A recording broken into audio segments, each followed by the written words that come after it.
Hello friends, welcome back. जैसे last video मैंने आपसे डिस्कस किया था मिस्टर डोनाल्ड ट्रंप के चार्ट के बारे में, और मैंने आपको बोला था कि नेक्स्ट वीडियो में मैं जो बिडेन के चार्ट के एनालिसिस करूंगा आपके सामने, और हम चेक करेंगे कि आने वाले यूएस इलेक्शंस में जो रिज़ल्ट है किसके फेवर में जाने वाला है। फ्रेंड्स, जो बिडेन की डिटेल्स मेरे पास हैं, एक्चुअली जो मैंने इसे ऑनलाइन सर्च किया उनके बर्थ डिटेल्स को, तो मुझे दो डिटेल्स मिली हैं, क्योंकि टाइम में एक थोड़ा फ़र्क है और उन दोनों डिटेल्स में जो लगन है, जो सेंडेंट डिफरेंट आ रहा है। एक में जो लगन है वो स्कॉर्पियो असेंडेंट है, और सेकंड जो डिटेल्स अवेलेबल हैं ऑनलाइन उसमें सजिटेरियस असेंडेंट है। तो जो मुझे उनकी मैरिज की जो मुझे थोड़ी जो इनपुट्स मिली मेरे को ऑनलाइन, क्योंकि मिस्टर जो बिडेन 8 साल तक यूएस के वाइस प्रेसिडेंट रहे हैं, 2009 से लेकर 2017 तक वो यूएस के वाइस प्रेसिडेंट रहे हैं।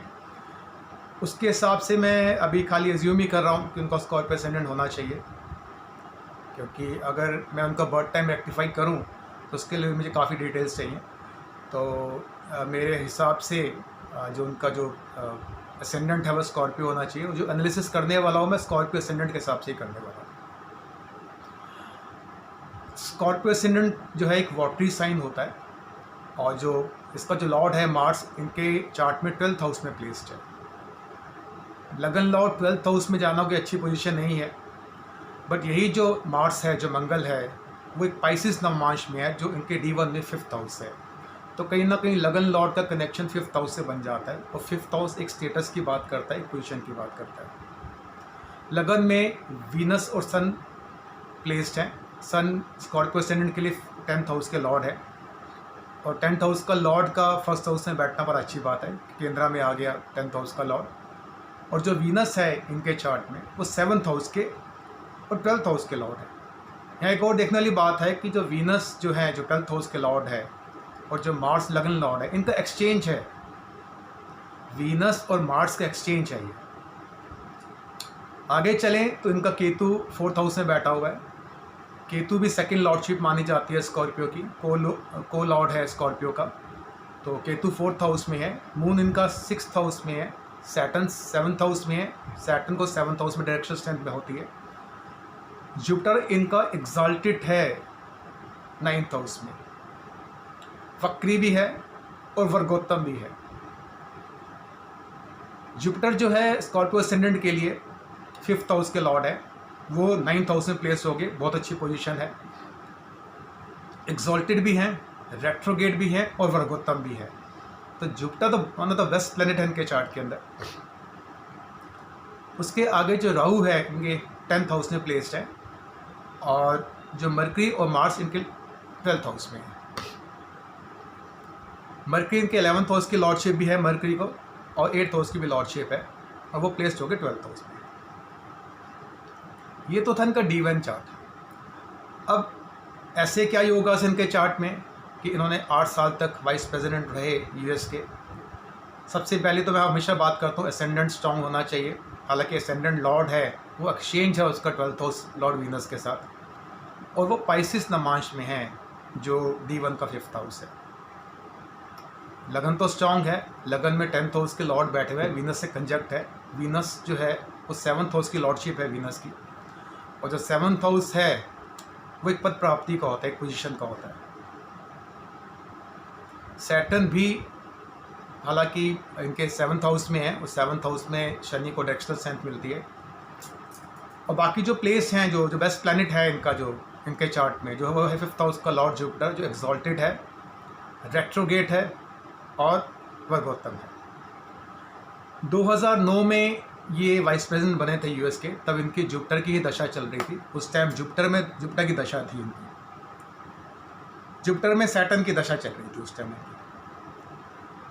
जुपिटर तो मैंने बताया बहुत स्ट्रॉन्ग प्लैनेट है, 5th हाउस के लॉर्ड है, जो एक स्टेटस की बात करता है, और सैटर्न इनके 7th हाउस में प्लेस्ड हैं, जो एक पोजीशन की बात करता है। तो आज जो मैं दो दशाएं यूज़ करने वाला हूँ इनके चार्ट में, वो एक विंशोत्तरी दशा यूज़ करने वाला हूँ, और जो एक कंडीशनल दशा में इनके जो चार्ट में मैं यूज़ करूँगा वह है द्विसप्तती सामा दशा। अगर द्विसप्तती सामा दशा देखूं और मैं देखूं कि 2009 के बाद जिनका टाइम शुरू हुआ मोर जो टाइम जिस टाइम पे यूएस के प्रेसिडेंट रहे, इनकी मून की दशा चलती रही। मून की दशा इनकी 2010 में शुरू हुई थी और 2019 जून तक रही। अब मून जो है इनके 6th हाउस में प्लेस है, हाउस ऑफ कंपटीशन है। मून की जो लॉर्डशिप है स्कॉर्पियो असेंडेंट के लिए वो 9th हाउस की है, जो भाग्य स्थान है, पॉलिटिक्स भी है। और नवमांश में जो मून है वो टॉरस साइन में है, जो इनका लगन कुंडली में 7th हाउस है। टॉरस साइन में मून एग्जॉल्टेड होते हैं। तो मून की दशा में जो द्विसप्तसामा दशा में अप्लाई कर रहा हूँ इनके चार्ट में, जो कंडीशनल दशा बेसिकली, उसमें मून के सब रनिंग दशा थी जितने भी टाइम पीरियड के लिए ये यूएस के वाइस प्रेसिडेंट रहे हैं। और जो विंशोत्तरी दशा है वो इनकी जुपिटर की चल रही है। जुपिटर की जो दशा है फ्रेंड्स इनकी 2006 में शुरू हुई थी और 2022 तक है। इसका मतलब है जो कमिंग इलेक्शंस है उनमें जो दशा इनको मिलने वाली है विंशोत्तरी दशा, वो वीनस की ही मिलने वाली है। और जो भुक्ति मिलेगी उस टाइम पे वो वीनस में राहु मिलेंगे इनको। राहु अप्रैल 2022 तक रहने वाले हैं। और जो राहु इनके 10th हाउस में प्लेस्ड हैं, जैसे मैंने पहले डिस्कस किए हैं, जो नोड्स हैं, जो राहु केतु है, एक शैडो प्लैनेट्स हैं, वो जिसके साथ कंजक्ट होंगे उनका रिजल्ट देंगे, उनको जो प्लैनेट देख रहे होंगे उनका रिजल्ट देंगे, जहाँ वो प्लेस्ड हैं। तो राहु यहाँ अकेले बैठे हुए हैं। 10th हाउस उपचय हाउसेज है, उपचय हाउस में मैलिक प्लैनेट अच्छे रिजल्ट देते हैं। यहाँ पे राहु जो है वो लियो साइन में है और लियो साइन का जो लॉर्ड है सन है वो केंद्र में यानी 1st हाउस में बैठा हुआ है। तो मोर ओवर राहु ने सन के ही रिजल्ट देने हैं। वैसे देखो राहु टॉरस नवमांश में है, जो D1 चार्ट में इनका 7th हाउस है। तो मोर ओवर कहीं ना कहीं इनका चार्ट भी की जो रनिंग दशा है बहुत अच्छी रनिंग दशा इनको मिली हुई है। मगर अब फ्रेंड्स अब क्वेश्चन ये नहीं है, क्योंकि अगर मैं इनकी सेकेंड कंडीशनल दशा की बात करूँ द्विसप्तसामा दशा की, तो इस पर्टिकुलर टाइम पे जो उनको दशा मिली हुई है वो मार्च की मिली हुई है। मार्च में मरकरी रन कर रहेंगे इस टाइम पे, जिस टाइम पे इलेक्शन होंगे। मार्च जो है इनके 12th हाउस में प्लेस्ड हैं, पाइसेस नवमांश में है, D1 चार्ट में 5th हाउस में बैठे हुए हैं। और जो मरकरी है इनके 11th और 8th हाउस का लॉर्ड है, 12th हाउस में है और वो जैमिनी नवमांश में ही है। बेसिकली वो जैमिनी नवमांश इनका D1 में 8th हाउस है। तो ये एक थोड़ी प्रॉब्लम है यहाँ पे जो कंडीशनल दशा में अप्लाई कर रहा हूँ इनकी। तो यहाँ कहीं ना कहीं इनका चार्ट वीक हो जाता है कंपेयर टू डोनाल्ड ट्रंप के चार्ट। 2 रनिंग दशाएं हैं। विंशोत्तरी दशा तो ठीक है, इतनी स्ट्रांग नहीं कहूँगा जितनी डोनाल्ड ट्रंप की चल रही है, मगर अच्छी दशा है। मगर जो कंडीशनल दशा अप्लाई कर रहा हूँ वो इतनी स्ट्रांग नहीं है। अब फ्रेंड्स प्रॉब्लम क्या है, यूएस में जो है इलेक्शंस का रिजल्ट है वो 1-2 महीने बाद आता है। जो मैंने स्टडी किया कि इलेक्शन तो 3 नवंबर को हैं, मगर उसका जो रिजल्ट है वो जनवरी में आएगा। इन बिटवीन इन 2 महीने के अंदर एक ट्रांजिट चेंज होगा, वो है जुपिटर का। क्योंकि दोनों ही जो डोनाल्ड ट्रंप है और जो बाइडेन के जो दशाएं हैं, जो विंशोत्तरी दशा है वो जुपिटर की चल रही है। और जुपिटर है 21 नवंबर को अपना साइन चेंज करेंगे। मिस्टर ट्रंप के लिए वो 6th हाउस में आ जाएंगे ट्रांजिट में, और जो बाइडेन के लिए वो इनके 3rd हाउस में आ जाएंगे। अगर मिस्टर ट्रंप की बात करें तो 6th हाउस में जब जुपिटर का ट्रांजिट होगा तो उसकी दृष्टि उनके अर्थ हाउसेस पे होगी, यानी 10th हाउस पे भी होगी, 12th हाउस पे होगी और 2nd हाउस पे होगी। तो 10th हाउस तो हम देख ही रहे हैं स्टेटस है पोजीशन का, तो उस हिसाब से जुपिटर का वो पर्टिकुलर ट्रांजिट भी अच्छा रहने वाला है मिस्टर डोनाल्ड ट्रंप के लिए। इनके लिए यहाँ पे 3rd हाउस में जुपिटर का ट्रांजिट और 7th हाउस को देखेंगे, जो एक पत्र प्राप्ति की बात करता है, क्विशन की बात करता है, तो मोर और वो भी ठीक है। बट जो कंडीशनल दशा मुझे लग रही है मिस्टर जो बाइडेन की, वो थोड़ी वीकर साइड पे है मिस्टर डोनाल्ड ट्रंप के। अब थोड़ी कन्फ्यूजन है, मेरे को थोड़ी कन्फ्यूजन इस बात की भी हुई कि जो मैं चार्ट रीड कर रहा हूँ मिस्टर जो बाइडेन का वो कितना करेक्ट है। सारी डिटेल्स मेरे पास उनके नहीं है कि मैं उनका बर्थ टाइम रेक्टिफाई करूँ। तो जो मुझे ऑनलाइन डिटेल्स मिली, उनकी 2 मैरिजेस हुई हैं, उनके 4 बच्चे हैं, उस हिसाब से मैंने थोड़ा एनालाइज़ किया तो मुझे लगा कि स्कॉर्पियो असेंडेंट ही मिस्टर जो बाइडेन का होना चाहिए। अब इस चीज़ को क्रॉस चेक करने के लिए जब मैं कल इनके चार्ट को एनालाइज कर रहा था, मैंने एक प्रश्न कास्ट करा उस पर्टिकुलर टाइम पे। फ्रेंड्स, जब भी हम एस्ट्रोलॉजी में, यानी मैं जो एटलीस्ट जो रीडिंग देता हूँ, जब मैं किसी भी नेटिव का चार्ट देखता हूँ, एक प्रश्न जरूर कास्ट करता हूँ और उस प्रश्न के हिसाब से मैं वो प्रश्न एक बार ओपन कर लेता हूँ।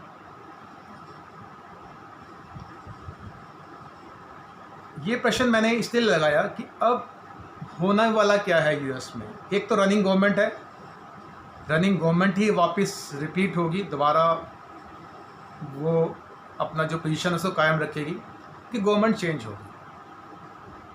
जिस टाइम में मैंने प्रश्न कास्ट किया उस टाइम सजिटेरियस असेंडेंट था और जुपिटर लगन में ही बैठे हुए थे। जुपिटर धनु लगन के लिए लगन में बैठना बड़ा ऑस्पिशियस है, मगर यहाँ पे जुपिटर पापकत्री योग के अंदर थे, उनके नेक्स्ट हाउस में सैटर्न थे, उनके प्रीवियस हाउस में केतु बैठे हुए हैं।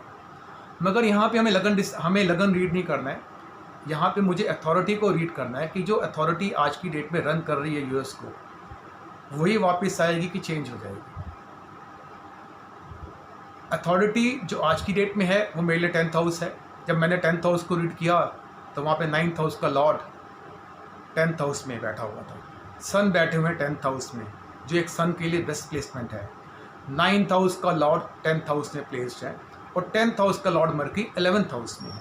इसका मतलब ये है कि जो अथॉरिटी है उनके लिए ये समय बहुत अच्छा है। उनके ऑपोजिट जो है, जो एक तो रूलिंग पार्टी है जिसका ऑपोजिशन है, वो मेरे लिए 4th हाउस है। अब 4th हाउस का लॉर्ड जुपिटर तो वेल प्लेस्ड लगन में है बट पाप कतरी के अंदर है, और 4th हाउस को सैटर्न 2nd हाउस से देख रहे हैं अपने 3rd एस्पेक्ट से, तो 4th हाउस कहीं ना कहीं वीक है। तो पॉसिबिलिटी है कि डोनाल्ड ट्रंप वापस अपनी सीट को रिगेन करेंगे। मगर एक जो मैंने आपसे अपनी प्रॉब्लम डिस्कस करी कि जो टाइमिंग मेरे को मिस्टर जो बिडेन के मिले, उसमें थोड़ा डाउट रहा मेरे को, इनका मुझे कौन सा असेंडेंट लेना चाहिए। बर्थ टाइम तो रेक्टिफाई नहीं किया मैंने जो बिडेन का, क्योंकि ज़्यादा डिटेल्स अवेलेबल नहीं है उनकी मेरे पास, बट मैंने एज्यूम करके चला हूँ कि उनको स्कॉर्पियो असेंडेंट ही है और उसके हिसाब से मैंने एनालिसिस की। तो इस पूरी एनालिसिस का जो अब जो रिज़ल्ट सामने आता है वो ये है कि डोनाल्ड ट्रंप के चांसेस ज़्यादा हैं यूएस के इलेक्शन में अपनी पोजीशन को रीगेन करने के लिए। एक बात मैं और फ्रेंड्स आपको बताना चाहूँगा, काफ़ी लोगों ने मुझे मैसेज करा था, क्योंकि आज 30th है, कल 29th को सैटर्न डायरेक्ट हो गए हैं, और कई लोगों ने मैसेज किया कि सैटर्न डायरेक्ट हुए हैं तो इसमें क्या इम्पैक्ट डलने वाला है, क्योंकि सैटर्न एक मेजर प्लैनेट है। देखिए, सैटर्न अगर खाली जो स्पेसिफिकली इंडिया के बारे में बात की गई है, इंडिया का एक टॉरस असेंडेंट का चार्ट है, और टॉरस असेंडेंट के लिए जो कैप्रिकॉर्न साइन है वो 9th हाउस है, और 9th हाउस होता है जुडिशरी का, और सैटर्न होते हैं प्लैनेट ऑफ लॉ, जस्टिस। जब लॉ और जस्टिस का प्लैनेट जुडिशरी के हाउस में ही अपने हाउस में प्लेस्ड हो गया डायरेक्ट मोशन पे, इसका मतलब है कि काफ़ी अच्छे चेंजेस हमें देखने को मिलेंगे as respect to judiciary and law. आपकी सैटर्न की रनिंग दशा चल रही है तो आपकी लाइफ में डेफिनेटली चेंजेस आएंगे, क्योंकि जब मैंने आपको बताया जब भी दशा चल रही है उसका ट्रांजिट बड़ा इंपॉर्टेंट है। जिन लोगों की रनिंग दशा सैटर्न की है उनके लाइफ में काफ़ी चीज़ें इन फ्रंट यानी डायरेक्ट दिखने को चीज़ें मिलेंगी, आपका माइंड कुछ क्लियर होगा कुछ चीज़ों को लेकर। बाकी तो कस्टमाइज हैं, आपके चार्ट में क्या प्लेसमेंट है, नमाज में या डिविजनल चार्ट्स में शनि की क्या प्लेसमेंट है, उसके हिसाब से हम एनालाइज कर सकते हैं। तो फ्रेंड्स, आज तक के लिए नहीं, नेक्स्ट वीडियो में कोई नया टॉपिक आपके सामने लेके आते हैं। Thank you very much, bye bye.